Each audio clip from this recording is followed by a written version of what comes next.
You know what I mean? Like, don't even let them, just so that the first like communication with the guest is good, like good content, and it's more genuine than, you know, going live and being like, hey, how we doing? And you already good content, kind of rude, but yeah, good content. I agree. It is, and by the way, we are live, right? So okay, we just decided. Watch your mouth. And then you don't have. So I'm not allowed. So I'm not allowed to swear anymore. Got it's it. Okay, not really a family show as it is anyway. So like you know, all bets are. Should I cover? So I don't have to cover up my tattoos? I don't know. Dude, it is like 30 degrees out today, and you're wearing like a muffler shirt. I'm in my house. I don't think it's closed arms is family friendly, Luke. I have a hoodie on with, I'm going to get very masculine on you, a Lululemon. I heard those shirts are fantastic because they don't pit. You don't pit at all in them. It is amazing. I need to get some of them. I only bought it because, so we did an Icons event at Studio Oxygen. And I feel obligated every time that we would do a networking event that I'd have to buy something from the client. And so it was like the only thing that I was able to afford that day was like a $65 Lululemon shirt. The client. Anyway, welcome. Thank you. Hold on. The DOYO Live marketing show. Let's pay the bills. Presented by iSynergy. Today, ladies and gentlemen, I would say good friends, but arch enemies, not so much anymore. The MLO Bros make their inaugural appearance on the DOYO Live marketing show. I completely screwed up last summer, and Luke reminded me of that mess up. Did you hear that, Isaac? He invited me to the show, right? It's my show. Just buttoned up for 2 seconds. Let me finish. MLO Bros. They are here today because of the fact that I really admire the fact that they're doing a lot of amazing things in their Facebook group. Messing with Dennis has become a just local phenomenon in my house. I don't know if anywhere else. And all around good guys. They're going to be speaking at DOYO Live's virtual event.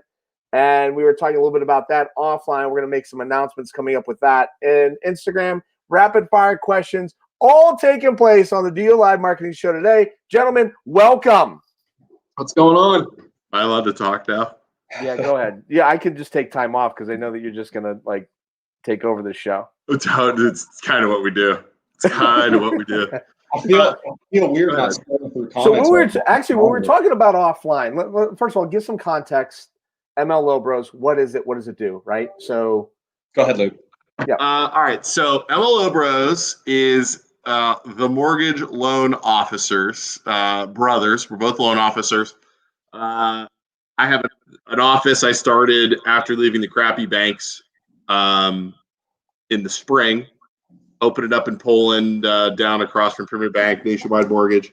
So Isaac and I were trapped in going crazy in our houses, and we decided to do a podcast, and then kind of created some social media pages as far as Facebook groups for Poland, for Struthers, for everything else. We have a bunch now, and we've kind of turned into this thing that I didn't think it would turn into, right, Isaac? I mean, yeah. And we interview local leaders, like whether it's small businesses. We had Bake Me Treats on this week. We've had news anchors, done videos, fun videos supporting some of our community members that have kind of under fire. Like Liz Baker. That's kind of the one that Liz Baker kind of went. What's it called when it goes viral with like 100,000 views or something like that? We had a billboard. I mean, but our main goal, I think, is to really help the community. We have a bunch of charities going on, but at the same point, we help the community, but we also like to cause problems as we help the community. And I'd be lying if that wasn't quite the case. You gotta go to Facebook, people. Put in the little search bar. And by the way, we're live on LinkedIn now as well. And that's hi businesses. How are you guys, everyone? Let's button it up. Wow. Hey, banks I used to work for. Look, I don't have to wear sleeves anymore. Hey, wait. The LinkedIn police will be out. They're gonna that's not right. I love the LinkedIn police. Like that's not LinkedIn material. Save that for Facebook. But here's what I'm been a big fan of is that you guys, number one, are very transparent and real, and you're not afraid to just shoot from the hip and call people out. Like there's other things that are going on other channels. You've been replicated a few different times, and you guys aren't afraid to just like speak your mind and say like, hey, right? Yeah. Good idea, but it was ours first type of deal. Like other lenders now starting podcasts, specifically lenders Luke used to work for, yelled at Luke in the past for being social media heavy, and now they get brand new marketing. And does it feel like is it flattering? Oh, it's beautiful. They say like right, imitation is the ultimate form of flattery. I love it. It is. But at the same point, it's just so annoying because I left 2 banks because I've wanted to do social like top producer. You know what I mean? Like or number one or number 2 producer at these banks. And the marketing would fight me. You'd have to get approval from the marketing department. You'd have to get approval from your manager, anything. Like I'm not just talking like obviously being jackasses on a podcast. I'm just talking about posting something about that bank and that I work there. And they would hide behind the disguise of, oh, compliance this, compliance that. But what I'm learning as we dive into marketing and into the marketing world, marketing people are very, very, what's the word without insulting people and insulting Dennis because he's a marketing person? They're very defensive of themselves, and I don't want to say they don't want to listen to other people. They have their idea. This is what you're going to do, and when you come to them and say, "Hey, I want to do this," well, that doesn't follow our marketing scheme. I'm gonna offend a lot of marketing people right now. If you got 3 marketing people in a room to change a light bulb, that light bulb would never get changed. Yes, they would sit there and analyze it and talk about it to exhaustion. Yeah. And so I've always been a quota carrying marketing person. And what I mean by that is that I'm more sales friendly, sales oriented. I feel like marketing people wind up in the conversation and not in the execution. But getting back to the original topic of imitation. I tend to rant sometimes when we start talking about other banks. It's funny. Like, and again, we've built a relationship offline, and I text you things from time to time, Luke. And it's like you see your stuff populating into other people's feeds, and they literally copy and pasted stuff off of a website onto their website. It's not like regionally, locally, it's crazy to think that happens. I mean, I could see like if you went to a mortgage bank in California, or I went to like this company or New York, and I was like, let me get a good idea here. Like, let me get inspired. But like literally in our own local community, like people are like, oh, I'm going to take that and I'm going to copy and paste that to my website. And I'm going to do that. And it's like, holy shit, like really. It's happened to you. Because we've talked about it. Congratulations, by the way, because I've been at it for 7 years now, and I actually like the fact that people heed the advice that we've been giving away, like do this, do that, do that. But when it's actually like icons of Youngstown, and it's actually been ripped and completely tried to like cop it, that's a totally different thing. And you're just like, what? God's name, like really? Well, we had a Halloween in Poland. We had a Halloween decoration contest that you were a judge for. And you were a judge for it. Another bank in a town that's the rival of Poland said, "Hey, we're gonna have a decoration contest in our town now too." Oh, okay, but here's what they don't have. Ready? Okay, let me go to. They don't have awesome judges that do. Your kid had me crying when he said, "We're gonna be stealing people's decorations." Look at that! Look at these. I drove around last night with my 5-year-old and my dad, or our dad, who was a judge. These decorations were over the top. Yeah, no kidding. Look at that, man. I mean.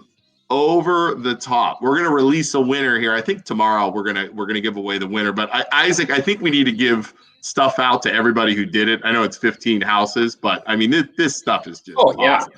We got some MLO Bros / everything polling gear we can get them for sure. Super expensive MLO gear. Look at that.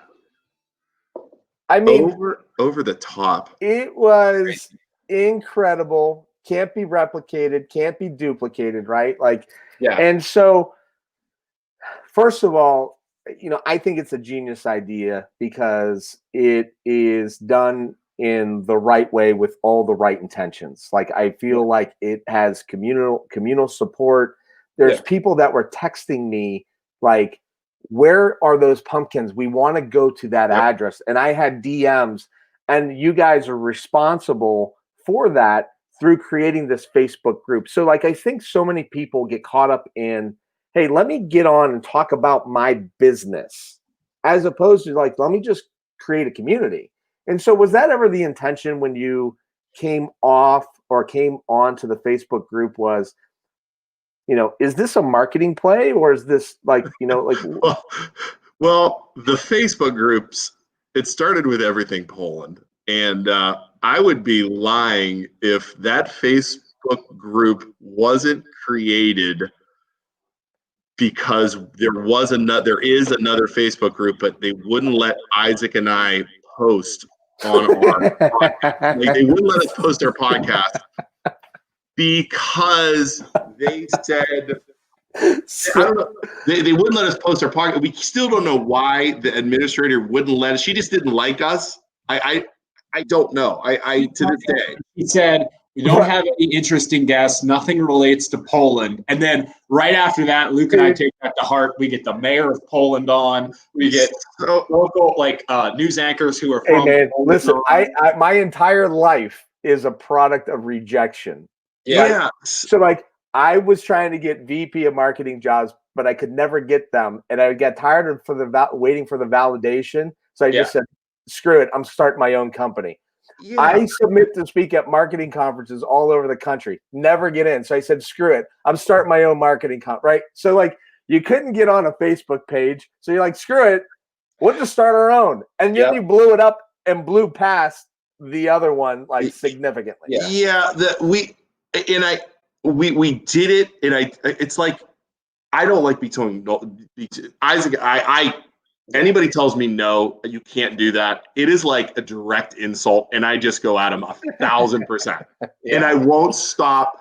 And like, when they rejected us from the podcast, and the lady who was the administrator, I mean, she was pissed when we started this, and she's friends with somebody we're really good friends with. She called and said, you need to talk to Luke and have him remove that podcast. And our very good friend said to the administrator of those thing, she said, it is too late. He will not stop. He will never stop. And he's going to keep coming at you.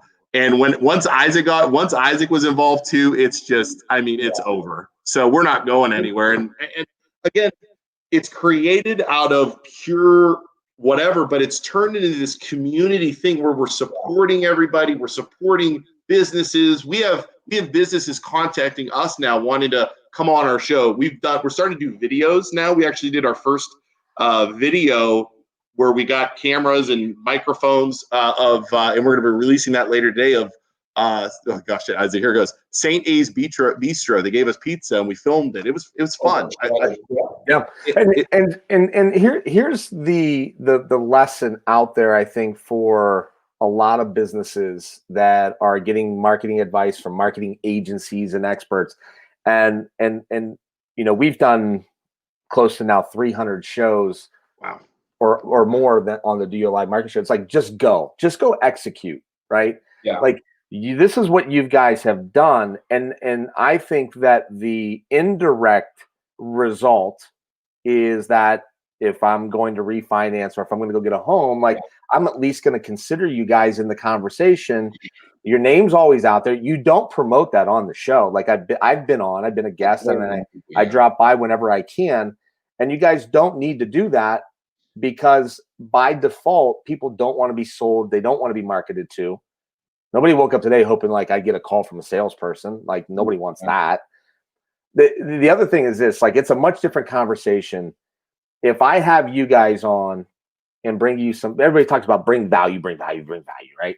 So like if I have you guys, if I cold call you right now, Luke, and I'm like, hey, let me talk to you about your marketing, you'd be like, click. Immediately. If I have you on my podcast and then hang up and then say, hey, you want to go grab lunch, you're more likely to take that meeting because I at least maybe brought you some value. I got a few eyeballs on some content. Who knows, right? I mean, I'm not saying that you want to go to lunch with me, but somebody else. I would go to lunch with you because I like lunch. So let's not take that off the table. We were talking Instagram before we came on. Yeah. And so Isaac, you were dropping some science on if you wanted an Instagram post to blow up, you thought that before you go to bed at night. Yeah. So let me take it back real quick, though. I would make a point to the marketing and companies.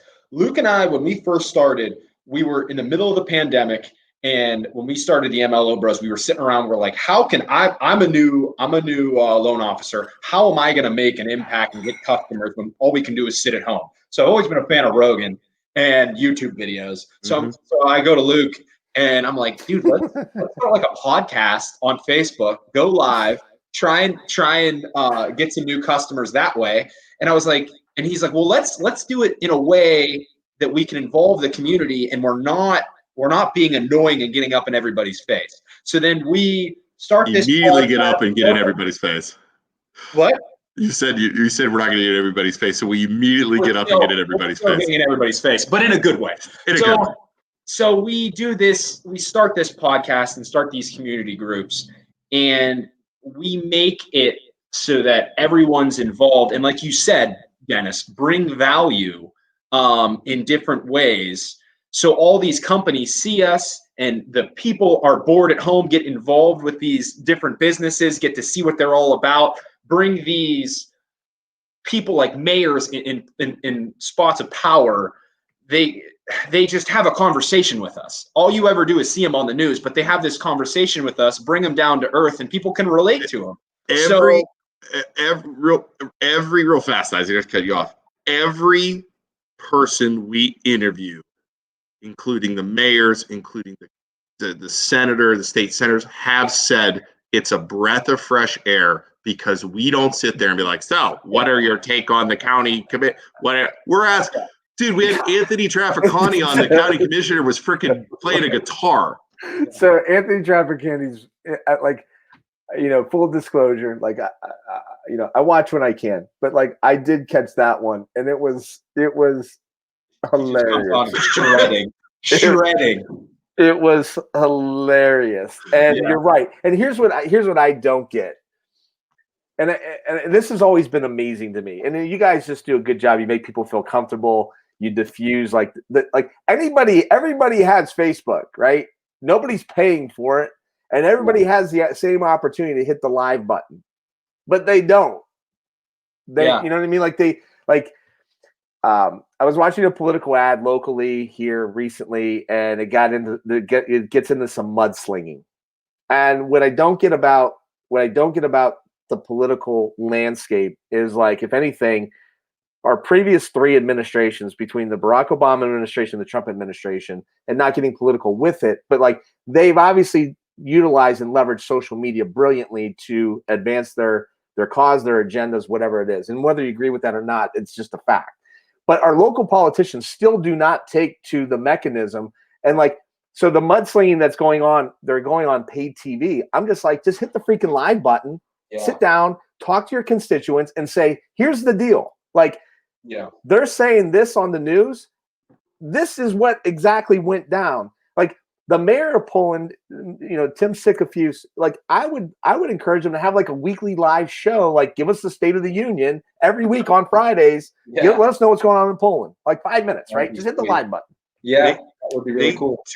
I don't know if it's now Tim's not that much older than us either. To be honest with you, I mean he's and the thing is too. I had this with a client. I had this with a client this week, right? So they're talking that. Well, we have an older demographic. I'm like, well, you have to understand something.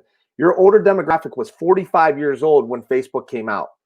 They're now 60. It's been around for 15 years. They're on it, yeah. If they can hit if they can do the ice bucket challenge and tag 2 friends, they can certainly understand how to do this. I agree. I mean, from a leadership point of view, from a business point of view, from anything, I would be using this to further our community, further our, grow our community, and also further yourself as a politician to have people know who you are. You're going to take, the thing is though, and Isaac always tells me this, people don't like, you're going to have people who don't like you. Mm-hmm. Don't read the comments. That is another thing we've always said. We don't have a lot of people on our podcast that trash us, but if you're going to be a politician, go on there and just ignore them. You know what I mean? Well, once you put yourself out there, you could actually feel people rooting against you. Yeah, I feel like Mayor Tim, if you're here, correct me if I'm wrong, but I feel like Mayor Tim's so nervous that he's going to say something that ticks people off. He thinks it's not even worth it. Here's what's weird about live, right? So like if you go to the park and you take a picture of your kid, your nephew, Isaac, and you put it on Instagram or Facebook, everybody's like, oh, look at the cute kid at the park. But if you suddenly live your cute kid at the park playing on the swings, people are like, that's a little icky. Like, why would we do that? Yeah. I don't know what the disconnect is, but like, it's just, you cross that. And there's no ability to, with a live video, there's no ability to dress it up. Like what if that little kid in the picture, you throw a filter on there, get the perfect angle, but live video, you have your kid swinging and you're taking a video of him swinging, then he falls off the swing and it's a train wreck and you look like a bad parent, whatever. There's no fixing or dressing up a lot. And there's a lot of judging. And I can tell you this, I've had my kids on my live, talking about different things and they just go off the rail and like, you're just like, what? Like, well, there is and Isaac kind of set it up. There's a misdemeanor. I don't know what you want to call it, but there's a thing where you have these social influencers that take the perfect picture that show themselves with all makeup on and they look amazing, and then they do this Photoshop stuff. Those aren't live videos most of the time, and it's portraying themselves to be something they're not. And I think one of the reasons why Isaac and I are having a lot of success with this is we're not cutting and pasting. Like the one where Isaac was talking about the bank that did an interview, the CEO did an interview, and they tried to make it like ours, but they were cutting and pasting, like doing different angles. It wasn't legit. And that's the same thing a lot of marketing companies do in town as well, is that they like everything's got to be the polished, finished, finalized product. And I'm just like, again, just execute. Now, are you comfortable? With the term influencer? Yeah. The thing is, if you go too far down that rabbit hole, then it gets gross. It gets real gross. I don't want to be called that. I just want to be called some idiot that has a laptop and a phone or a laptop. And we did buy some cameras the other day, or some lighting.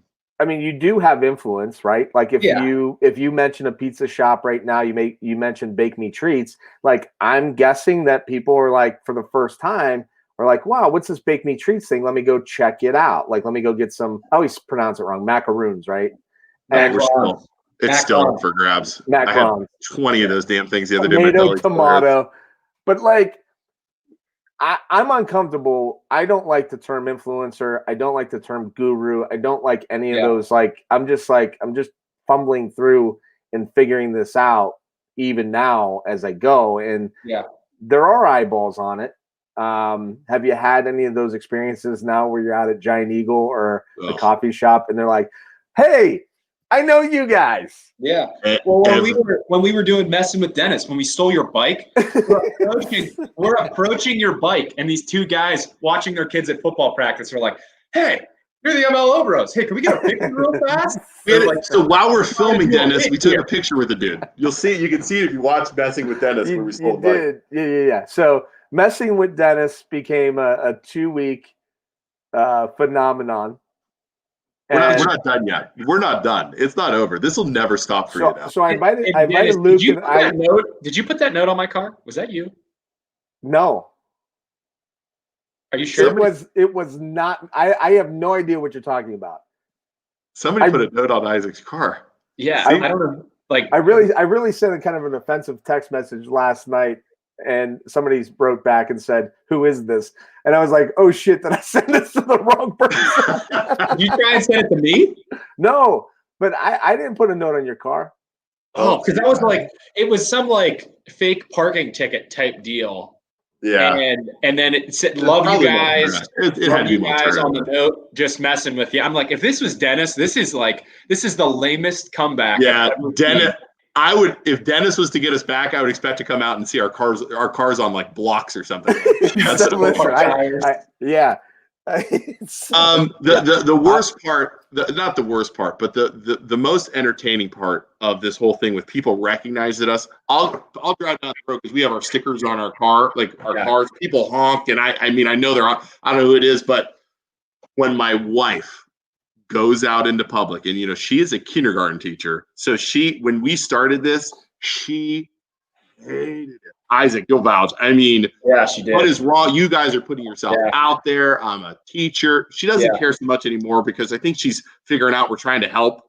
Yeah. But it drives her crazy when she goes shopping. She goes to things, and they're like, "Oh my God, your husband and your brother-in-law are hysterical. They're so funny. I love that." It drives her bonkers. They're like, "I can't believe you were so lucky to hang out with those two." And she's just like, "I hate them. I don't like them." And that's all she'll say. She'll walk, but like it drives her crazy. So yeah, I'm nervous. I'm nervous driving down the road with my sign on the side of my car that someone's gonna catch me and take a picture of me picking my nose driving down the road. Throw a tomato at you. Yeah. Oh, I don't know, Dennis. I mean, so you guys, first of all, here's the next one I want to show you, and I'm going to embarrass myself for a really good reason. Oh, let's do it. Okay. I'm all about embarrassment. This is something that I challenged you guys to, and I am absolutely waiting on the response. I didn't see it. Oh, I didn't see this. Oh, you tagged us too. Why did we not see that, Luke? I don't know. MLO Bros. Post your video, tag, challenge 2 people, take lip sync battle. Oh, the lip sync battle. I'm all over that. Let's go. That, but I didn't even know we were tagged in it. All right, so I tagged you guys. All right, the Rock the Rich Center lip sync battle challenge. People are submitting right now on the Rich Center for Autism site, so you can actually get officially into the program that we're putting on November 14th. But if you just want to submit a quick Facebook video, it's very simple. All you need to do is tag yourself. Make a lip sync battle. I'm going to put it in the notes right here. Ready? You got 24 hours. You post your video, tag the Rich Center, challenge 2 people, and add the donation button because they are on Facebook. Only ask for $10. We're not asking for 100 or whatever. It's COVID pandemic. People are uncertain right now with the State of the Union. Just ask for $10. Do the quick challenge. Lip sync, right? So I did mine on TikTok, and then I jailbroke it and uploaded it. But you could do whatever you want to do, and it's for a really good cause. Rich Center for Autism does some amazing things, supporting amazing families. So I challenged you two. I didn't. We got to do it, dude. Luke, let's Monday. Did you see that, Isaac? I saw you doing it. I don't remember. If we were challenged, we would have been all over that. I didn't even realize we were horrible. So I know that you will outperform. Wow, we're on it. So Monday, Isaac, we're making one. We were talking Instagram. Yes. And you said, like, before you go night, before you go nunny, Isaac likes to post on Instagram because it blows up. Yeah. So growing up, when Instagram, when I got, he's such a baby, by the way. Like, I am growing up with Instagram. Yeah. So growing up with Instagram, it was always it's probably freshman year in college when it became big. But the thing to do was to post like primetime TV time. I'm like watching Lost, Luke. 8 o'clock, 9 o'clock was prime time to watch shows during weeknights. So it's kind of the same way with posting on social media. If you post on Instagram at 9 o'clock at night, I think the algorithm changed now, but it was always, hey, people are going to be on their phone before bed. So you're going to get more likes at that time. Or if you even if it's too late at night and you have a good post, wait till the morning at like 8 a.m. and post, because people are going to check their phone as soon as they get up. So you're going to get more likes in that time frame. So that's why I was like, Luke, let's do like Tuesday, Thursday, 8:30 p.m. because everybody's winding down for the night. Is going to look at their phone and say, oh, what's this show? Let's go watch it. So you could tell too, like 8:30, there aren't that many people on, but come 9 o'clock, we get a quick boost of people joining the show. If we go long till 10, people start going to bed and you can see it drop.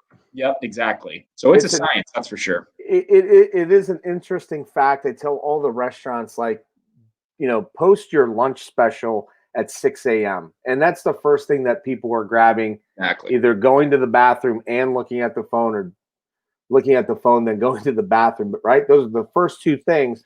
And they see that in their feed.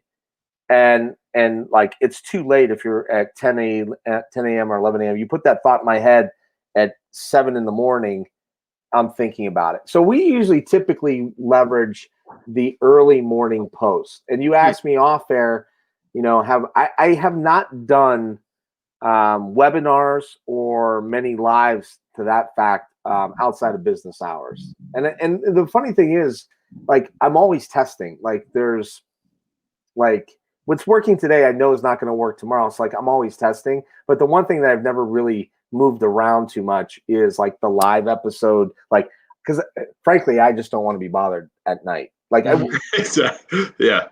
I mean, the grind was, for a very long time, and now my kids are getting older, was, take it till 4 or 5 o'clock, shut it down, be dad, and then go back to work from like 8 or 9 at night until like 2 in the morning. And I've gotten actually better at not working those crazy hours.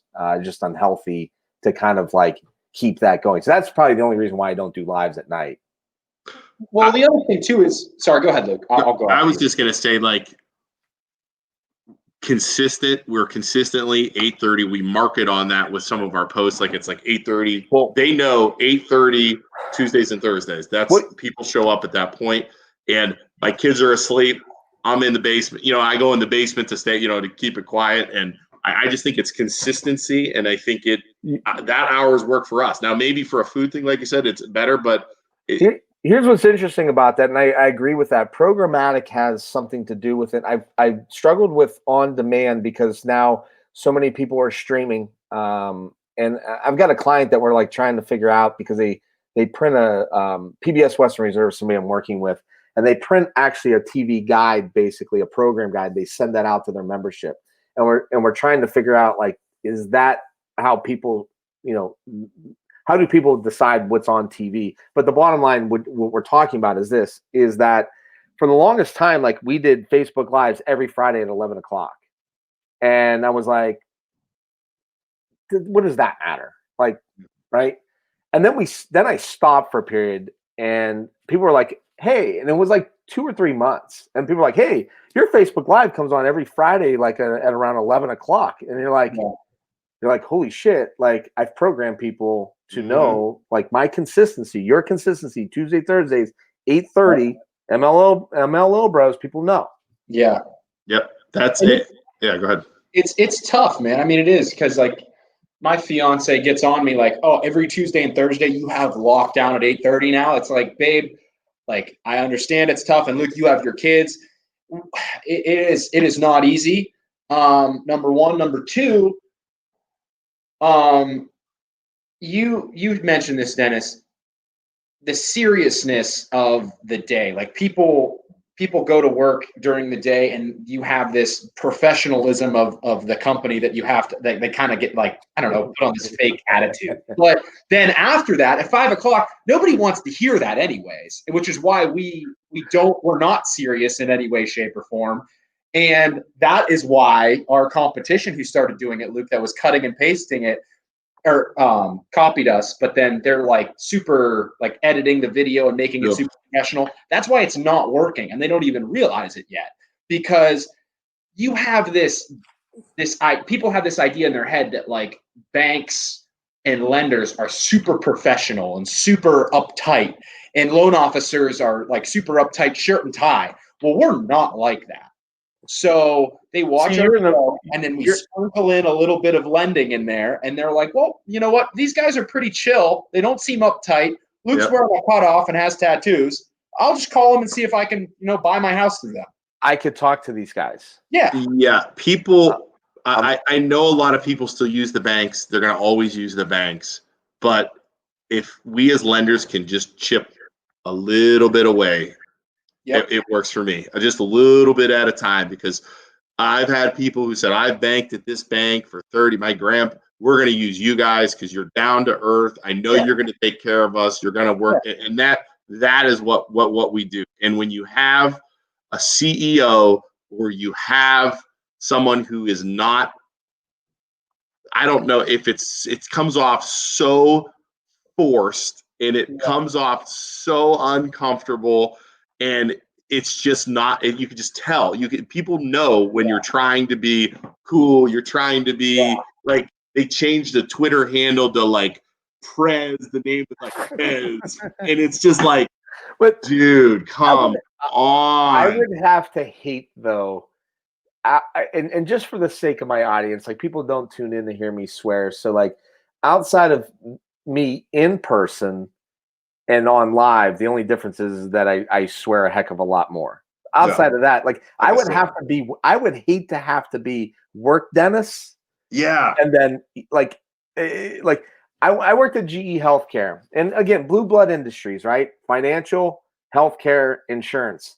Let's make sure that we speak to corporate talk. And GE Healthcare was like that as well. You get on, very robotic, like, and that's the one thing too. Like, we're live on LinkedIn now. And my big problem with LinkedIn is that, you see the LinkedIn police come out. They're like, that's not something that you put on LinkedIn. And I'm like, my best business relationships don't start talking about business. I come in, we talk about the kids, about the vacation, about the Steelers being undefeated and beating the Browns once again. Right. And then we get into business, and people are like on LinkedIn, like, you shouldn't put that on LinkedIn. I'm like, yeah, but like, this is real. This is authentic. This is like what I discuss, like, with my clients, but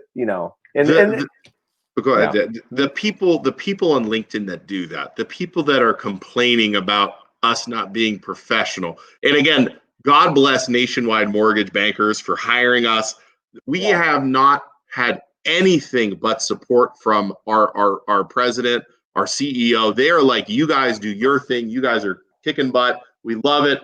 We're not going to touch anything you do as long as you don't do anything illegal, which is what we like. There's a lot of compliance when it comes to banking. We stealing bikes. We keep Nationwide out of the podcast too, just in case. Stealing bikes, trespassing on property. We gave the bike back, and we gave you a present. I think that is all. Yeah, you borrowed it. All right. Here's what we're gonna do. We're going to wrap this up. And I really enjoyed the conversation. Really appreciate you guys coming on. MLO Bros will be presenting at DOYO Live. Our virtual. When is that again? We should probably start working on that presentation, Isaac. So wait. Here's my problem. You wear tuxedos. I'm a constant tinkerer. And we're going to eventually, in non-pandemic years, we do have actually an in-person event, as you know. So we're expecting this thing to eventually pass. All things will pass. We'll be back next year in person, and you guys will have a stage to. Okay. Can we ask a question? Isaac and I were talking about this. Not to interrupt you, but we have a question about next year. Go ahead, Isaac. Ask him. We're live on stage. Will there be alcohol at the event? Yeah. Are we allowed to take shots on stage? Are you allowed to what? Take shots on stage before we present. Whatever you want. Yeah, there's very limited. We were thinking maybe like some sort of drinking game while we present. Like every time we say marketing, you have to do a shot. So like, there's people that show up. There's people that show up at DOYO in suits, and I can appreciate that. They're old school. You go to a conference. You dress up. You put the tie on, and I just know that when I get the reviews from that individual of where that's already going the minute they walk in the door. But here's the thing. The big win though is like, I'll get an individual like that. The music was too loud. It was very informative, but very loose and levity and fun, right? I never thought I'd get on Twitter, but after DOYO, like I'm now on Twitter, and this guy's like in a 3-piece suit, and like I'm like, that's a win, right? He's gonna love us. I just don't understand it, because LinkedIn, like all these uptight people, why is professionalism? Why is that suit in place? It's in place because you think your customers want to see that, want to see you as a professional. That's the best way for you to make money. I get that. But what if your customers are changing? And I think they are. They don't want to see that anymore as much. Well, the old adage is that guy walks into a bank on a Friday and sees the staff, and nobody's dressed in a suit and tie. And the guy goes, "Hey, what's the deal? Like, where's the suit and tie?" And the bank manager's like, "It's a casual Friday." You know, this was the term. Remember, Luke? Like, you remember casual Fridays? You're allowed to dress down on Fridays. Friday, yes. So the guy at the bank says, "Well, I don't want anybody casually handling my money." Then that dude can casually go somewhere else. That's my response to that. Go somewhere else. I'll flip it on you right now, Dennis. And by the way, I got a hoodie on and a hat, like Crow's Cabinets. I'm repping a client. Like, I'm with you. I'm with you. A young adult walks into a bank, has no idea how anything works, isn't used to suit and tie and everything like that, and is intimidated. They don't want to, what if they don't want to see that, and they're nervous and like, I don't feel comfortable in this transaction because I have nothing to relate to. So I think it's transforming. I really do. And I understand there's always going to be those people, and that's fine.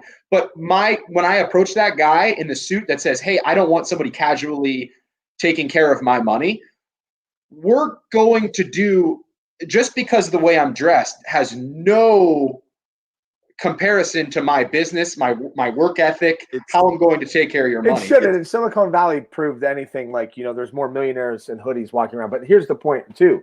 So you could kind of get into the culture conversation.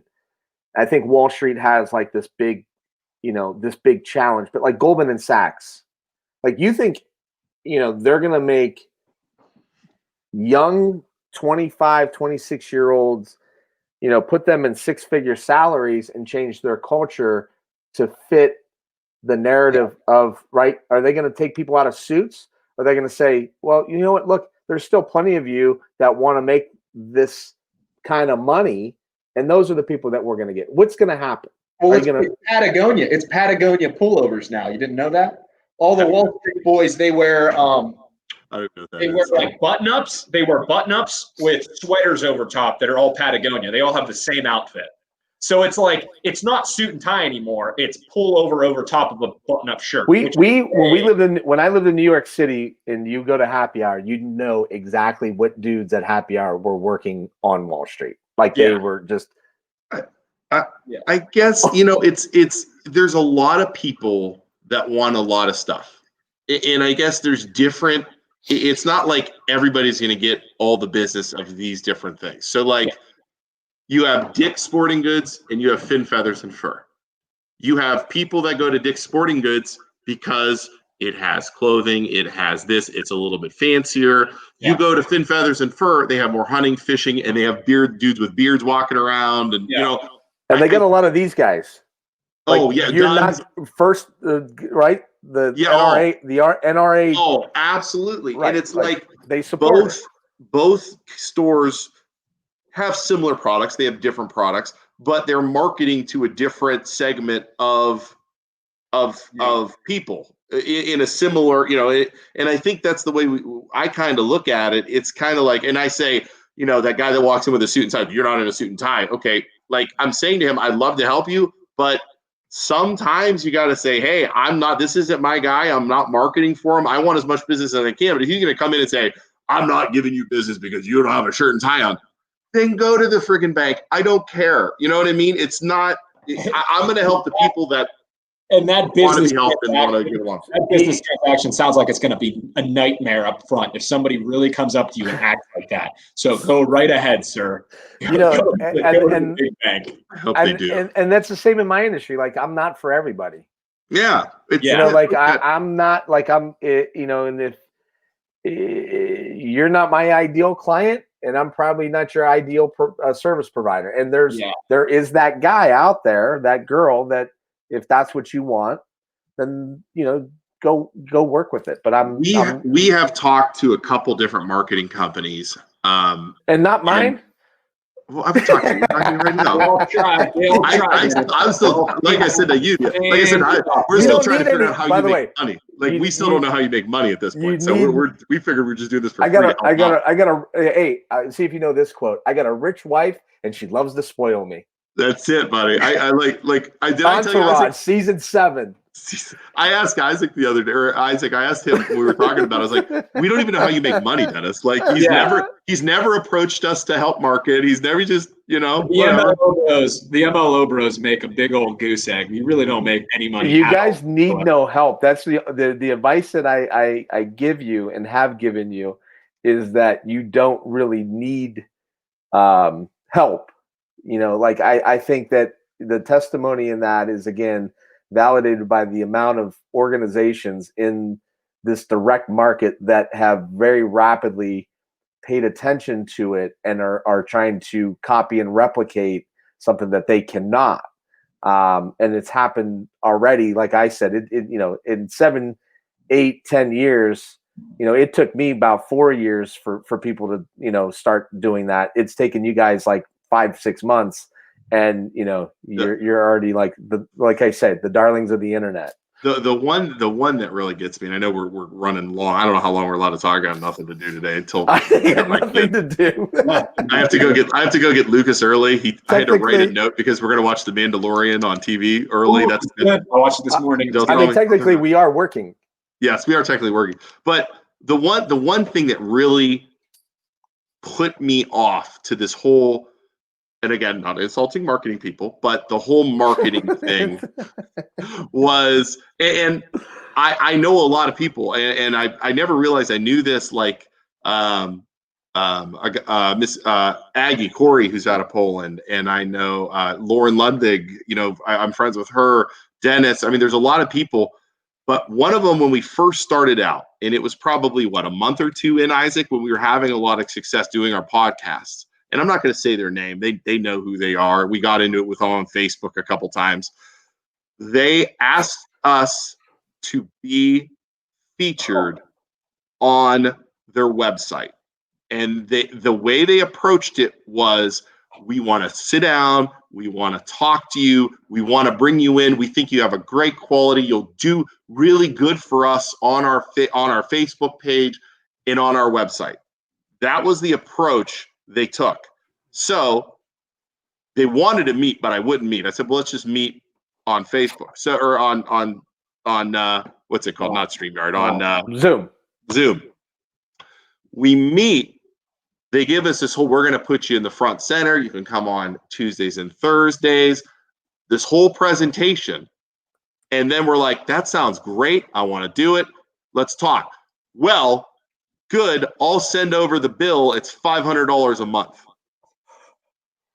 Not once did they say they were selling us. Not once did they say anything. And I'm like, whoa, what are you talking about? And he's like, well, you know, we have so many people. We hit so many people. This is huge for you guys. We have to sell that spot.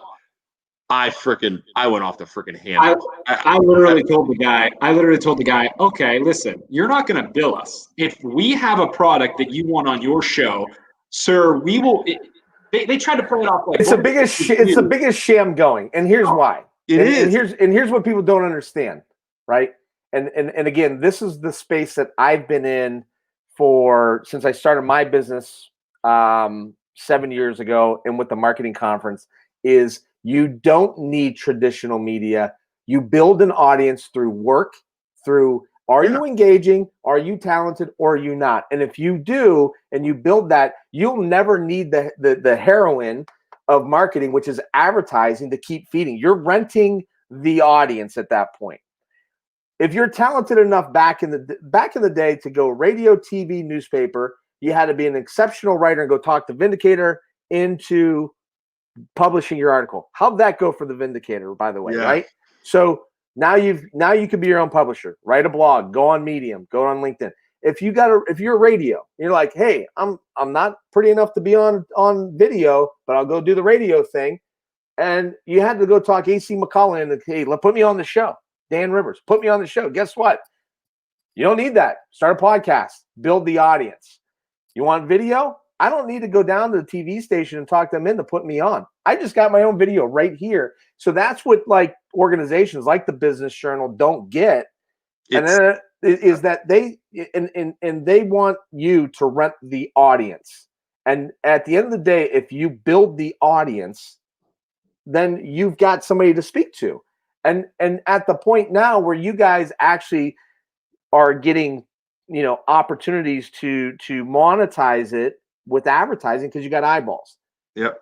And they if they were smart about it, or any other organization out there, any other media company, iHeart, they should come to you guys and say, hey, like a Spotify, play for Joe Rogan. It's unbelievable when and it was the Business Journal. What you're going to say, I won't say it. It was the Business Journal that did this to me, and then they not a month, no, 2 weeks later, Isaac, when we told them to stick it. I mean, I straight up told the dude to stick it in a much worse way.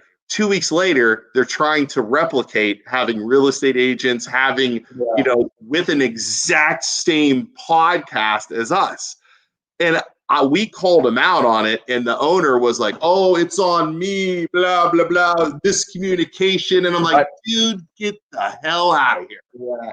And am I ticked off at the, you know what? Not anymore, because we smoke them in views for those podcasts. We have people calling us. It's really the money isn't there either. They wanted us to pay this big fee saying they're going to get us all these views. Well, that podcast that they created gets no views because it's not a genuinely good podcast. It doesn't have, it's not real. It's personality that our show has. Yeah, and the point here for anybody that's out there from an advice perspective is like, look what's going on the web. Look at find your version of the MLO Bros. Find your version of DOYO Live.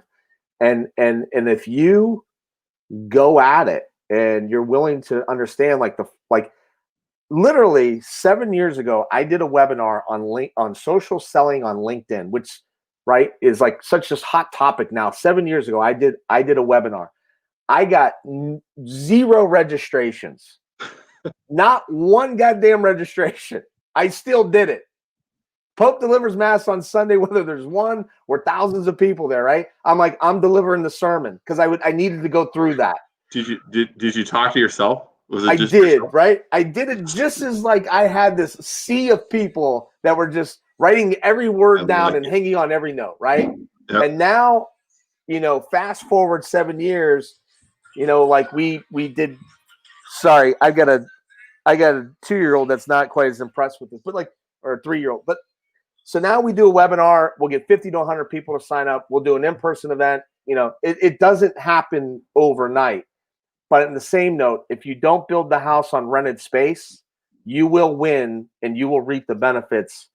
It's such a, to me, like you said, it's a scam. It is a money making scam. And these companies that are paying these other companies, not marketing. I'm not talking about marketing companies. There is definitely need, but I'm talking about the Business Journal. I'm talking about some of these online newspapers that are selling these spots. Well, I'll even go one step further, Luke. I will tell you firsthand that marketing agencies are incentivized to place businesses into ad buys. That's how they make their money. Yeah. And typically they get a 10% cut of whatever that is. So there's a self-interest. Oh, yeah. I don't take money on ad buys. I give that back to the client. I say, if it's $1,000 ad buy, they're like, well, you know, we're going to give you your 10-20% cut. I say, absolutely not. We'll give that back to the client. And I tell the client that because I want to reinvest that money, because I want to put the client in the best position possible to win and not do self-interest just because it puts a few bucks in my pocket. There are agencies that are out there that go along with the media companies and say, oh, well, I'm going to put you on TV because I get in on the action. See, that's too. crazy. And that's crazy to me. And another thing that drives me crazy is some of these companies that are, quote, you see these articles like this bank has done this for this charity and it's so good and they're so nice and blah, blah, blah, blah, blah. But then you read the little header at the bottom. This was a paid advertisement, right? You are literally whoring yourself out to make yourself look good, paying a newspaper to make you look good. That is what happened is record deal, like a music record deal. Only the audience isn't there. So like you have Motley Crue signs a record deal and they get all this viewership because of the record deal. Well, that disappears and isn't worth it when you have this little magazine or whatever that a local company pays and says, hey, write this article about how awesome we are. And then they do, but they don't have an audience. They're not getting the views that you could have gotten if you just would have posted it yourself. Guilty as charged to a certain extent here. So I actually built I actually built the Business Journal's platform back in 2014 to 15. So a lot of what you see today was a lot of the foundation that I took them online. And what happened, in order for them to be able to survive, copied the Forbes model of native advertising. Is basically advertorials have been around since the beginning of time. It looks like a paid advertising. So you by the FCC regulations, Forbes.com exists only because of the fact that they have sponsored content. But the way that you acknowledge the sponsored content is very important, right? Don't dupe the reader. Like, there has got to be an acknowledgement, like, I'm reading this for a reason. You know, like it's and when people aren't transparent about where they put that sponsored content, you know, then you do feel cheapened. Like you're just like, what? I feel cheapened reading it, even with the little waiver. Like it to me, it's like, why are you marketing and advertising? You're making yourself look like you're trying to. It's like, hey, Dennis, I'm going to pay you $1,000 to go stand in Poland and yell and scream about how awesome the MLO Bros are. But the reason that people come to me is that and same thing, they come on your show. Why would anybody come on the MLO Bros show when they could basically hit the live button themselves and just go and talk, right? So they either don't have the know-how, the bandwidth, the confidence, whatever those things are. You know, at a certain point, you have to have people around, and so I think that's why, obviously, some of it does exist, but in the same note, you know, like, and then like, okay, so for instance, like the Super Bowl, good investment or a bad investment from a marketing perspective? It's $2 million for like a 30-second spot. Yeah. Okay. There's like the stats are like ridiculous. Like there's like 150 million people that are watching the Super Bowl. They say that 80% of Super Bowl ads don't convert. Okay, well, that's the weather report. So basically you're telling me 20% of Super Bowl ads do convert on 150 million people watching the Super Bowl? Yeah. Wow. Are you kidding me? So are you telling me that I could potentially grab, even in my math standards, what's that, 3 million new customers? Yeah. I'll take that. Yeah. So like at a certain point, if you and I had infinite amounts of money. So we take, online exists because 90% of buying decisions start with online search. It is the bottom line. Like first it goes to Google, then you go to reviews, and then Isaac's asking me about, he's like, I went to Google, Dennis. I read a few reviews. What TV do you have? I'm the third lens. And then the second reason why online marketing exists is because it makes it affordable for small businesses to actually go out and tell their story and not have to rely on traditional advertising. Now, I got a Brinks truck sitting outside and I can flood the market. Like money's not an issue. And I had a client like this. I'm like, why would you do that? And they're like, we have millions of dollars to handle on our marketing. So let's do radio, let's do TV, let's do billboards. I'm like, I think that's a really big waste of money, but you got money and you don't care. So yeah, you spend $50,000 on a website. All right, let's throw some money at the problem. Right. I mean, it makes sense. I guess if you have the money, it makes sense to do it. But audience is king. Audience is king, though. At the end of the day. Well, the most valuable companies in the world right now. What was it last night? I read that who's more valuable than Exxon Oil? Zoom. Zoom is more valuable, right? So data companies own the world. The four most valuable companies in the world: Amazon, Facebook, Google.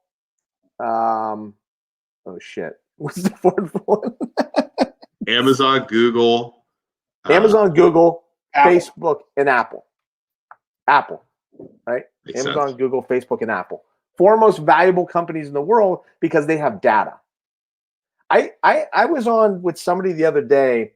They're doing something that's just so mind-boggling that they're edge computing on the Internet of Things, IoT, machine-based learning, artificial intelligence, and huge entrepreneur out of Silicon Valley. I played college basketball with the guy, and so he was on a webinar the other day that I hopped on. It was really interesting.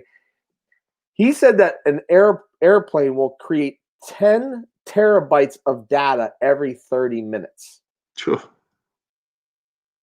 So now he's looking at what company can I form with edge computing, so processing data real time, that we can make meaningful use of this data that's coming out of so that's where data audience is such a huge ordeal.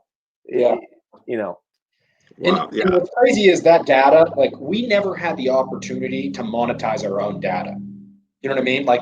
It came up so fast that we never, as consumers, never got the opportunity to say, hey, if you want all the data that's on my phone, you can have it, but I know that's worth something to you, so you can pay me for it. And we never had that opportunity, and that really, really sucks. You were listening to Elon Musk again, weren't you?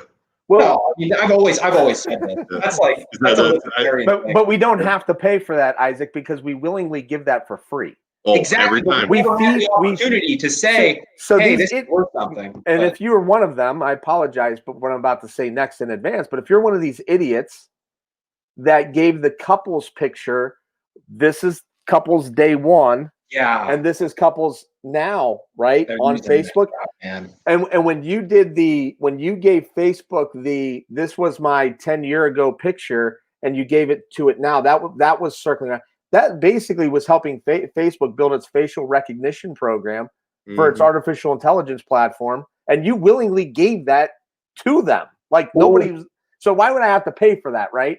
Yeah. Yeah. Or the information, when people give on Facebook, they say what's your basically all security questions, maiden name, so all these different things about you, your favorite things. It's just all security questions. People were flipping out about The Social Dilemma. Have you watched the documentary? Oh man! So now there's one that predates it, and I forget the name, but it also had the Cambridge Analytica scandal a part of it. And Cambridge Analytica, basically, what happened is that it was a third-party app that was doing a psychological evaluation and test. And what people didn't know is that when you took the test, you not only gave Cambridge Analytica access to your data, but all your friends' data on Facebook. And why it was such a big deal is because they started to influence third world nation elections and all sorts. And so now the difference between, again, kind of come back politically, is that Donald Trump in his first election went to Cambridge Analytica and said, well, let's leverage Cambridge Analytica to run our Facebook ads. And so the difference is that, we're like, well, Barack Obama did the same thing. So here's the big misnomer that nobody even knows, and it's funny that this goes on, is that in Facebook's ad manager right now, Cambridge Analytica no longer exists, but always present on Facebook Ad Manager. I can go there and I can create a lookalike audience of Luke Schuster. Okay. And what that basically does, and believe it or not, there's Luke Schuster at scale in the United States. And Okay. it will basically use machine-based learning and go pick thousands of data points based upon your Facebook behaviors and build me a lookalike audience of the Luke Schusters of the world. Wow. And then Yeah. it would, and then it basically learns as it goes and shows my content in sponsored advertising to that lookalike audience. And people are like this on Social Dilemma. Oh my God, I'm completely freaked out. Like, yeah, that show was crazy and over the top, terrifying. But from a marketing, it's amazing. Consumer, you're like, and parent, you're like, this sucks. Business, professional side, you're like, absolutely. Yeah, absolutely. You know, it's the dichotomy of the two. And you know, when we hand these, you know, these babysitters to our kids, you know, and they can't put them down. They sink into them. It's not just about like TV or the entertainment value of what's on it. Now you realize that the apps are built psychologically to captivate your attention even further. That's where it's troubling to me. I have a terrible time taking my head away from my phone just because, I mean, not only because, oh, look at that. Thank you. Give us a call. I have a terrible time, and it's because our business is so involved in social media at this point. I'm afraid we're going to miss something alone, miss somebody asking a question. That's my problem right now. And I try and step at night. I try and step away and go with the kids and hang out. And it's tough though to get away from that, especially when you're involved in it from a business point of view. I'm not the smartest guy in the world. You know, the strength is on the execution portion of it. But something triggered me in 06 when Facebook hit. Are you guys at my house again messing with me? Because my dog's barking. We are missing O'Keel's not here. There could be O'Keel. Isaac stepped away for a minute, and we are on a 2-second delay on Facebook. No, the dog was barking. So in 06, I took to marketing a healthcare service provider, you know, online. And that was like, holy shit, like you're posting pictures of medical services where college kids are posting themselves at cake parties. And I was like, absolutely. Like it was like taboo in 2006 to have a healthcare practice on Facebook. And we really started to like gain traction with it. And the light bulb went off, not to the part where I was like, boy, I really should get in on this IPO called Facebook. Like probably could have made a lot of money. But what I did recognize is that for some reason or other, in my gut, something was telling me like, boy, this is going to be big and people are going to waste a lot of time paying attention to this. So I started to figure out the business model to say like, boy, I think I could help other businesses do this, right?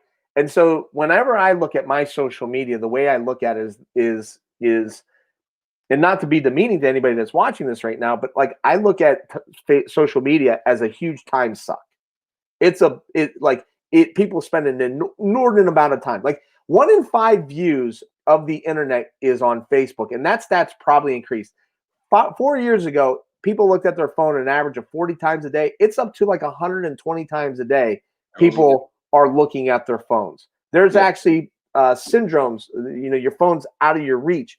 And so like I just said, I better figure this out because I think I can make a living, you know, and every time I'm looking at my phone on social media, I feel like at least I'm getting paid to do what I'm doing on social media. Because if I wasn't, and that's kind of the way I look at it too when I'm on there all the time. Now, granted, when I'm playing the little monkey dart game that my son downloaded, he downloaded some game, and I'm constantly on it because it's addicting. I have a problem. The most difficult thing about social media for me with clients is that I've got work to do. and then I see a picture of Luke's kids on the internet or on Facebook, and I'm like, oh, squirrel. Let me go. And next thing you know, like I was like, what was I working on? Oh, that's right. I'm supposed to be posting pictures of kitchens for Tim Crow at Crow's Cabinets, and now I'm chasing squirrels over here, looking at kids playing soccer. Like, so even the outside the phone itself. Like, do you ever have the ghost vibration like in your back pocket where you normally keep your phone and it's not there? Have you ever had that? Or like you think your phone's vibrating and you check it and there's nothing? I get that all the time. You're like the amputee that could still feel the limb. Yeah, it's true. It's so strange, man. It's so strange. Not 2 summers ago, we went to Canada and I did not have cell phone service. We were up so far north, we had no cell phone service. Dennis, I'd be lying if I wasn't every couple seconds going, like, looking at my pocket for my phone, and it wasn't there because I left it in the cab. I mean, it's crazy. I was really bad. I was, and again, like, if you're going to start a business and you're going to be successful, you got to grind, man. And so, for the better part of, like, I would say, so Leo had his surgery. He had to have open heart surgery, had a congenital heart condition. We just went to the cardiologist this week for his annual checkup. He's fine. He's perfectly, and that moment for me was like up to that point about 3 years ago where it was just like, I don't know, like Saturdays I worked like 8 to noon, 8 to 1. Like I coach, you and I get in wrestling matches at youth sports events, coaching against each other. Sure. And I never feel guilty about taking that time away. But like I got if I got good at anything, I got good at putting my phone down come the weekends. And like I'm just like, I'm not going to deal with my phone on Saturday. And it's painful because you're going to build a business. You're going to have to put time in. But I finally got to the point where it's just like, okay, it's Saturday. Like, yeah. Someone getting murdered somewhere? Dennis, what is going on at your house? Bro, I got 4 kids. You got 3. There's always some adventure. I think my wife might be leaving or something. And Leo's losing his mind. Like when my wife leaves, I do the same thing. I'm like, oh no, you're leaving, and please come back. Dennis, get your computer. Take us inside the action. Show us what's going on, man. Jeez. I got the desktop. I'd have to carry this big Mac computer around. I don't have the extension cord if I was on my phone. All right, let's get into rapid fire questions and let's get out of here. All right. All right. This is kind of unfair because like one guy's going to get to go first, and then Luke, the next. You go first. I'll go first. Okay, I'm the older one. I get to go first. Luke, what's on your desk? Notepad. Another notepad because this is what I do, and a pen and my phone. Isaac. Coffee, bubbly, phone. Isaac. Headphones. What are you currently reading? Like book-wise? Yeah, or anything. Reading?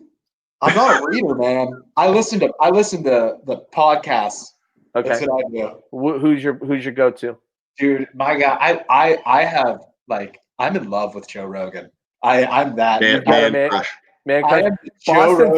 Boston fight stories with Bill Burr. Did you see Bill Burr was awesome too. He had a fight with Bill Burr? No, so Bill Burr's Netflix special, by the way, from 2019, is absolutely amazing. If you're slightly sensitive, you will be offended. Okay. But Joe Rogan does a podcast with Bill Burr, and they talk about Boston fight stories. And it's like Youngstown growing up, like guys basically live for the weekends to go out and get in fights. And that's what it's amazing. All right, Luke. It's great. You can it's similar to our thing. Like you have these people like Elon Musk or somebody who's so freaking smart, and him breaking them down, asking them all the stupid, dumb meathead questions that I would ask him. Like that's the best, man. I love it. And then I love gets him to smoke weed, and his stock drops like 100. It's so amazing. It's fantastic. That and like true crime podcasts. I'm all about that stuff too. Luke, what are you reading, if anything, or listening, or viewing? I'm normally reading either mortgage rules and regulations that I'm trying to do alone, or I'm reading everything Poland, everything Struthers, that stuff, trying to freaking get through that garbage. Yeah. So Screensaver on your phone, Isaac. Me and my baby. Yeah. I don't think I Me and want my to. baby. I don't think I want to share mine. It's Thanos. Yours is Thanos, Luke.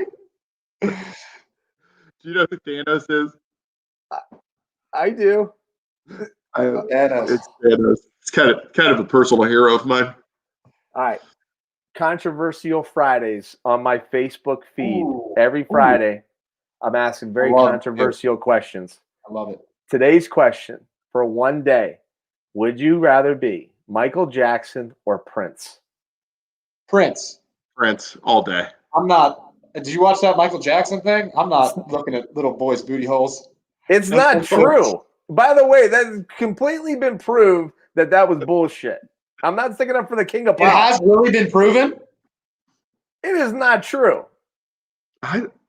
Dude, I'm not risking it. I'm not risking it. You gotta go. Prince had like a super hot wife. He had like chicks all over. I mean, Prince all day. Okay, I'm not gonna argue with eyeliner and onesies, adult onesies and high heels. Dude, I'm getting super into purple.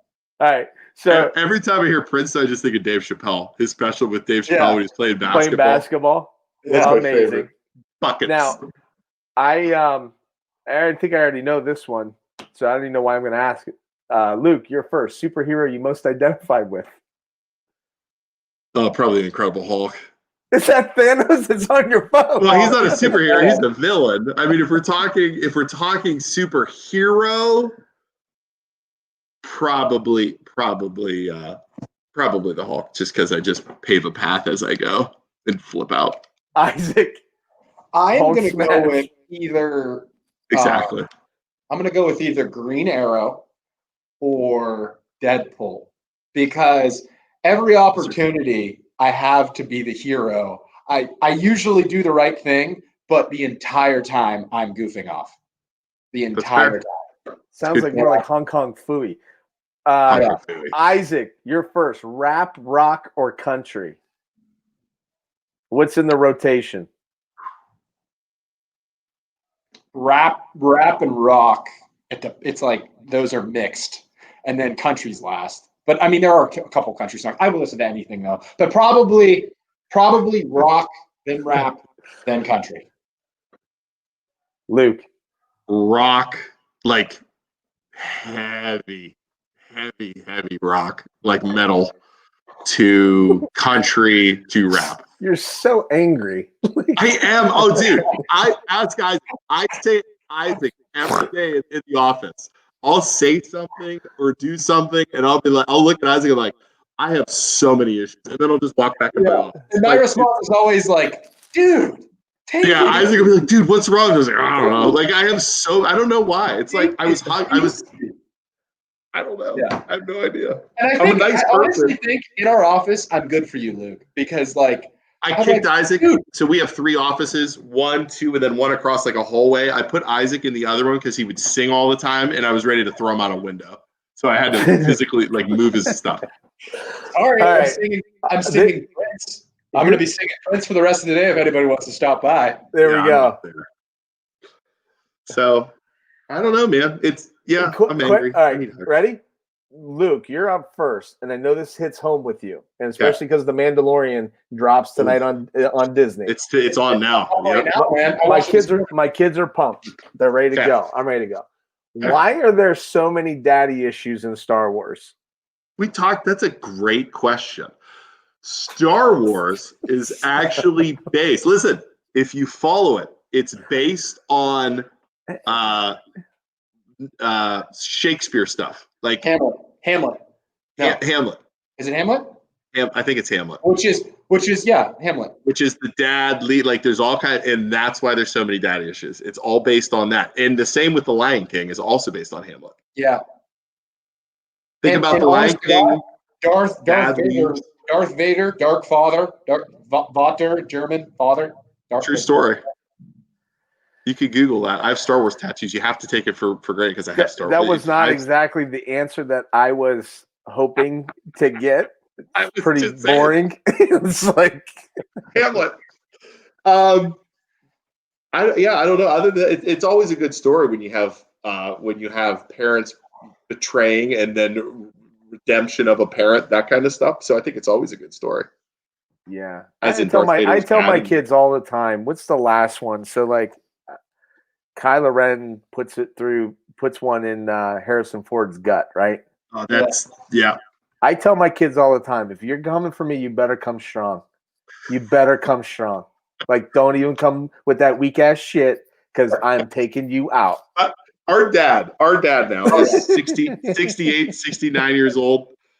He's got a big beard. I mean, he's great. I would still not screw with him because it's just that dad thing. You're always going to be able to freaking kick your kids out. It's like Old man strong.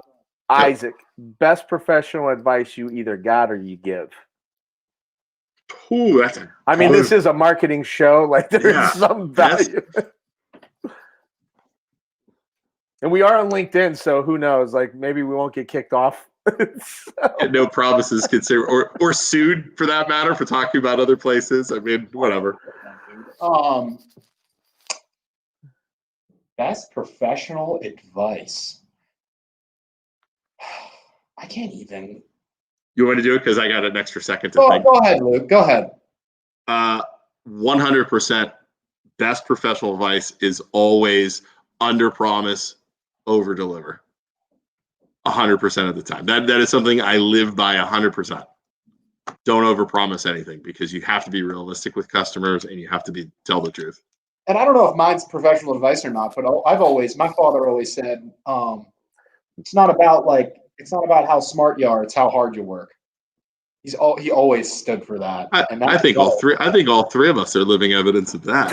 Yeah, no kidding. Yes, no kidding. Really. It is. That was he had in his office. He had that like hanging up, and he left it at our old house. So I took it. Now I have it in my mirror in my bathroom so that I see it. I absolutely agree with that. Last one. I said the other question was very controversial. This may be even more controversial. And we always end it with this.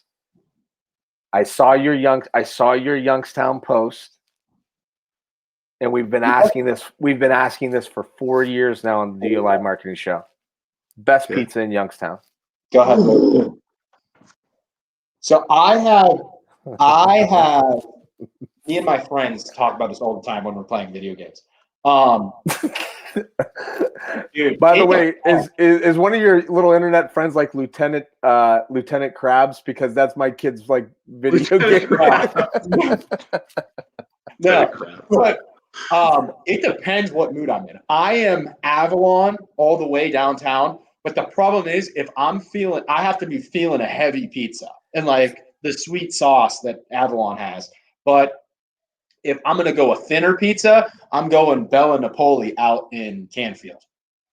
You have the Italian guy cooking the pizza for you me and my fiance walk in there, and because Shelby works across the street from there, and he says, "A Bella," every time you see Shelby. I'm like, this guy's awesome. This guy knows how to cook a pizza. You have to be Italian to cook good pizza. Here's the funny thing is that I put Avalon on a Sal's Pizza boycott at one point, and I'd moved them back onto the list. And if you know the reference, it's from Do the Right Thing. Avalon? Why? No, Sal's Pizza boycotting your ass. You remember that? Why? You remember Do the Right Thing? Yeah, but why are you? You know who's on? You know who now made that list? I'm making it known. Coca's in Poland. Absolutely, get the pie wrong every time. I say extra crispy. I want right, and it's just then they always show up and they don't cook it enough, and it's like extra doughy. I too want to support our neighbors at Coca's, but I've had too many errors, too many problems. I ordered wings one time. It took them. They didn't bring them with a pizza, and then they took 2 hours. I've had problems. Have you ever walked in there? Have you ever walked in there before? Or do you guys have them delivered? No, I got an amazing story about that whole ordeal, and I still went back to them. So we have ordered from them religiously because I caved to my kids and they wanted it. So so my wife orders a pie, and this was kind of on her, but like she wasn't home yet. And I don't know what happened where she paid with the card or she was going to, I don't know what happened, but the guy just couldn't leave the pizza on the front porch. So then I go to the store to go pick it up. And they're like, oh, well, we made you another pizza. I was like, well, that's really nice. And I went to go pay with a card. They're like, we can't accept your tender. You got to pay with cash. I'm like, I don't have cash on me. You've got a credit card machine. How difficult is this at this point? Like, just run it. And like, so there was a whole thing. Like the guy's like, we can't run your card. You got to pay with cash. Why? Because why? I'm like, first of all, we order from you guys like once a week. You couldn't leave the pie on the front porch. Like, I'm good for it, right? Like, look at the history here. You say my address when I call. You know I pay. Like, I can't even believe you didn't store my credit card. So it turned into this whole. I go, I'm not going to an ATM machine. I literally got in the car, drove down to Inner Circle, sat at the bar, ordered a pizza, and drank a beer. I was like, I was so pissed off. That doesn't make any sense. That's weird. Why did they not have a credit card? Because of what went down before? Like because you didn't make it originally? Apparently what happened is that the pizza delivery boy gets charged somehow for the pizza delivery, and then so they needed me to pay him cash, and they couldn't charge him back for some crazy reason. And I'm just like, this is out of control at this point. I can't deal with this. Like, it's way too much for a pizza, like way too much. Anyway, that doesn't solve our problem, Luke. Like, you don't, you've not divulged your favorite pizza in Youngstown. I have two. Well, number one, if I'm picking, I'm going Inner Circle in Poland because I love the pizza there, and they're not. I know. But then my second, honest to God, and everyone's gonna hate this, is Little Caesar's deep dish. What the fuck? Like, really? Well, hear me out. I can order little deep dish pizza. They drop it off. I give it to my kids, and I don't hear my kids ever again for the rest of the night because they chomp on that stuff. So it's totally selfish. I'm not gonna lie, my kids do like Papa John's, and I'm embarrassed to say, how does a chain pizza restaurant survive in Youngstown, Ohio? And so marketing. I'm guilty as charged. I have ordered Papa John's for my kids, but go ahead, Isaac. We had, what was the pizza we had? We went to St. A's. Why are you looking at me like that? Is it Isaac? Are you disgusted? You live in Youngstown, Ohio, and you said not one single person on that Youngstown post said Inner Circle. What'd you say? Little Caesars? No, or Inner Circle. And somebody commented on the post and said, it's hilarious that, and I'm not trying to poo on Inner Circle too bad here, but no, one person commented, it's hilarious that Inner Circle in Canfield and Poland go out of their way to talk about how awesome their pizza is, and not one single person said Inner Circle is the best in Youngstown. I like it. I'm not ashamed. Can I ask you here? Actually, well, my favorite pizza in Youngstown is Elmton. By far, I think it's the best. Yeah. I heard Elmton. I haven't had Elmton in forever, and I heard West Side Bowl on the west side of Youngstown. It looks really good. Now, West Side Bowl looks really good. DoorDash actually, I had this crazy hang up with DoorDash. You accused me of being angry. So far, you DoorDash, Coca's Pizza. Don't give me that garbage. Wait till you hear the story. When I moved to New York City, I had no friends. I just moved there, and I'm like, I gotta make some friends. So what am I gonna do? So I go start playing hoops. I'm like, I was like in my late 20s, so I still could play a little bit, and I wasn't fat, bald, and out of shape, and like I am now. And so I go down to West Side Highway. It's the pier. There's a big sports complex, indoor basketball facility, and they're having they had like a New York City Professionals League, and there was a draft. And so like, you got to go play, you got to go play for the draft, and I'm like, oh, great. I'm going to go make some friends. I'm going to go play some hoops. I get into the action, running up and down the court. It wasn't even halfway through the game, and I lost my shit. And they got 10 guys. They need me.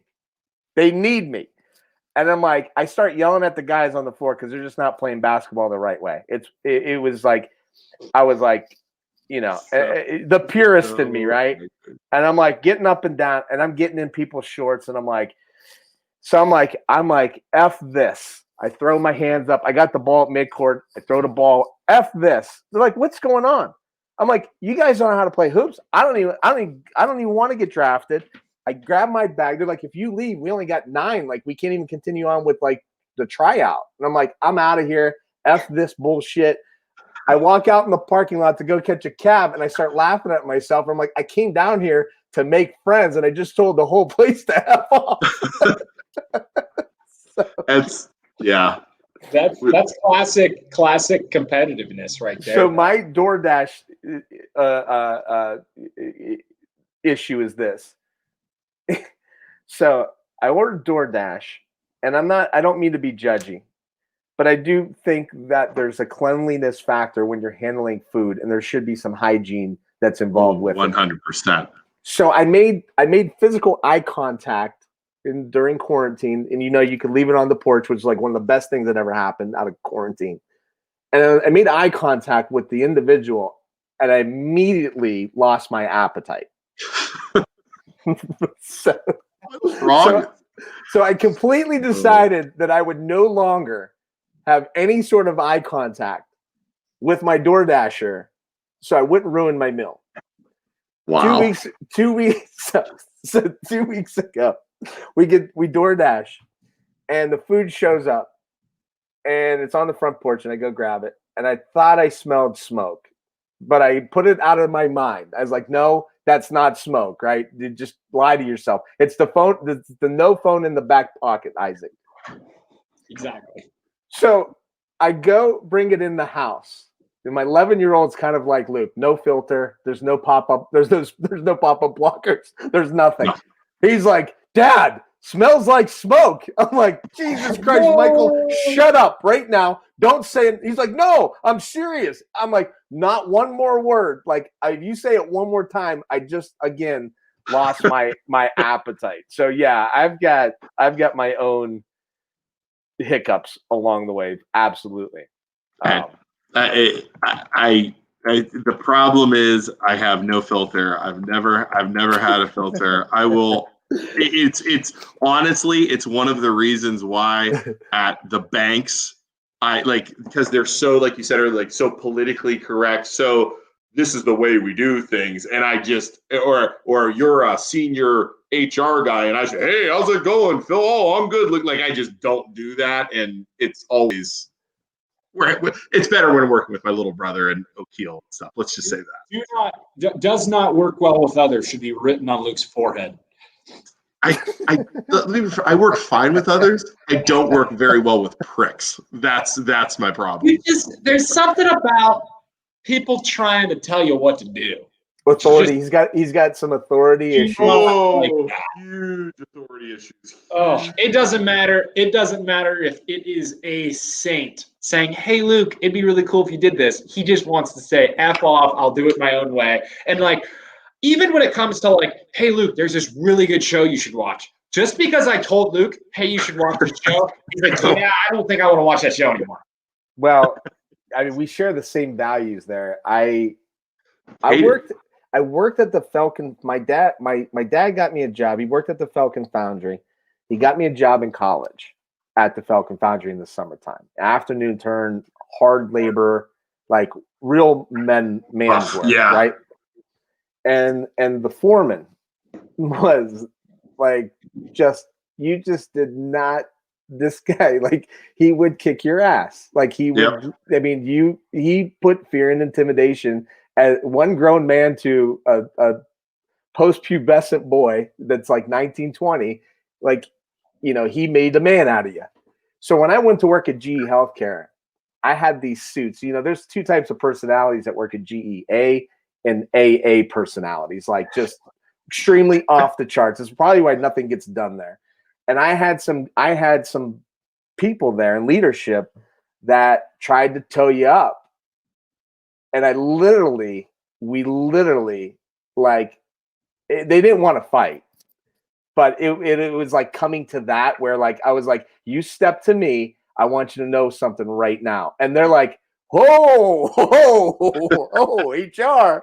And like, you like, yeah, like I got a big problem with, you know, authority. Yeah, me too, buddy. We should play basketball with us. It'd be so much fun. We need a guard. We need a guard. How are you covering small, fast people? That's what we need. I don't play defense anymore. I'm 47.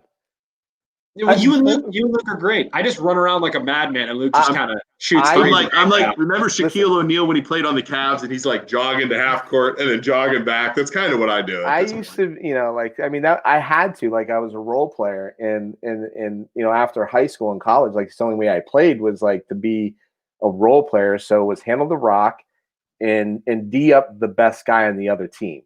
And I'm 47, bro. Like, I don't play defense anymore. And the game for me is like spot up shooter.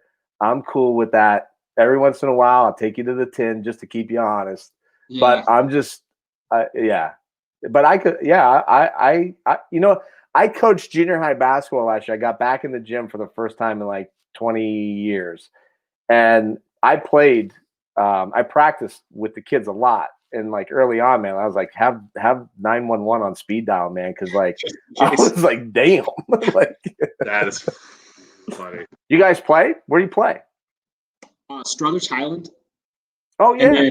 And then I play at South Range High School on Wednesdays usually, but it's been what 10 months now since we've played. On Wednesday nights they have it over there, so with some buddies. Hit me up sometime, fellas. I'm gonna run. Thank you so much for being part of buddy. That was fun.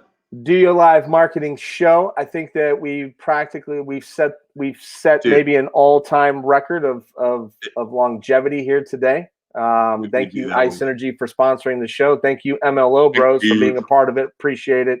Everybody have a great weekend. Get in on the Rich Center for Autism lip sync battle challenge. What do you want us to sing, Dennis? What should we sing? Prince or Michael Jackson? Okay. I'm out. See ya.